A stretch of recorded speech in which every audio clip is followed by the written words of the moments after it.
Baghdad کی ایک سرد اور سنسان رات تھی۔ آسمان پر کالے بادل چھائے ہوئے تھے اور ہلکی ہلکی ہوا درختوں کے پتوں کو اس طرح ہلا رہی تھی جیسے کوئی اندیکھے قدموں سے گزر رہا ہو۔ دور کہیں الو کی آواز سنائی دے رہی تھی جس سے فضا اور بھی پر اسرار ہو گئی تھی۔ اسی رات اللہ کے محبوب ولی حضرت غوث اعظم رحمۃ اللہ علیہ اپنے چند مریدوں کے ساتھ شہر سے باہر ایک سنسان راستے سے گزر رہے تھے۔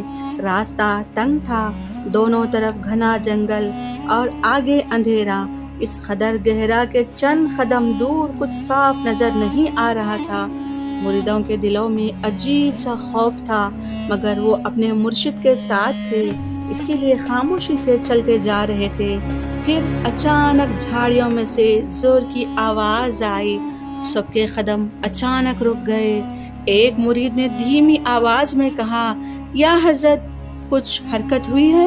فضا جیسے تھم گئی، پھر زمین ہلانے والی ایک خوفناک دہاڑ گونجی، غر۔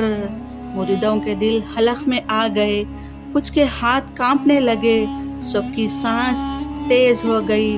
اگلے ہی لمحے جھاڑیوں کو چیرتا ہوا ایک بہت بڑا خونخوار شیر باہر نکلا۔ اس کی آنکھیں اندھیرے میں آگ کی طرح چمک رہی تھی، اس کے دانت باہر نکلے ہوئے تھے۔ وہ زمین کو پنجوں سے کھرچتا ہوا سیدھا قافلے کی طرف بڑھ رہا تھا۔ ایک مرید گھبرا کر پیچھے ہٹا، یا اللہ! شیر! دوسرا کانپتی آواز میں بولا، یا غوث اعظم، یہ تو حملہ کرے گا۔ اب شیر صرف چند قدم دور تھا، اس کی دہاڑ سے زمین کانپ رہی تھی، ایسا لگ رہا تھا کہ اگلے ہی لمحے وہ جھپٹ پڑے گا۔ مگر اس خوفناک لمحے میں بھی حضرت غوث اعظم بالکل پرسکون کھڑے تھے، نہ چہرے پر گھبراہٹ، نہ آواز میں لرزش۔ آپ نے آہستہ سے اپنا مبارک سر اٹھایا اور شیر کی آنکھوں میں دیکھا، پھر نہایت پرسکون اور دھیمی آواز میں فرمایا، ٹھہر جا۔ یہ صرف 2 لفظ تھے، مگر جیسے کائنات کو حکم مل گیا تھا۔ وہ خونخوار شیر جو ابھی حملے کو تیار تھا، اچانک وہیں رک گیا، اس کے پنجے زمین میں جم گئے، دہاڑ ایک دم خاموش ہو گئی، اس کی آنکھوں کی وحشت دھیرے دھیرے کم ہونے لگی۔ مرید پریشان ہو گئے اور ایک دوسرے سے کہنے لگے، یہ کیسے ممکن ہے؟ فضا میں گہری خاموشی چھا گئی۔ پھر حضرت غوث اعظم رحمۃ اللہ علیہ نے دوبارہ فرمایا، ہم اللہ کے بندے ہیں، واپس چلا جا۔ یہ سننا تھا کہ وہی خوفناک شیر آہستہ آہستہ آگے بڑھا۔ مریدوں کے دل پھر زور سے دھڑکنے لگے، لیکن شیر حضرت غوث اعظم رحمۃ اللہ علیہ کے قریب آ کر اچانک بیٹھ گیا۔ وہ درندہ، وہ خونخوار شیر ایسے بیٹھ گیا جیسے ایک فرما بردار جانور ہو۔ پھر اس نے آہستہ سے اپنا سر جھکا دیا جیسے آپ کا ادب کر رہا ہو۔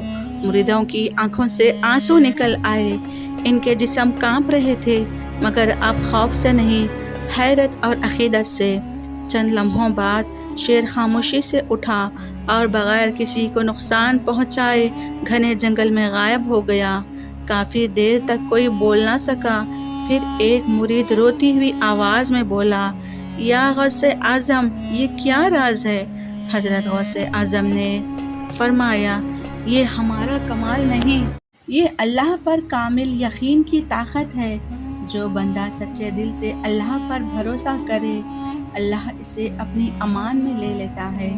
اس رات مریدوں کے دل ہمیشہ کے لیے بدل گئے۔ انہیں یقین ہو گیا کہ اللہ کے سچے ولی کے ساتھ اللہ کی خاص مدد ہوتی ہے۔ ماشاءاللہ۔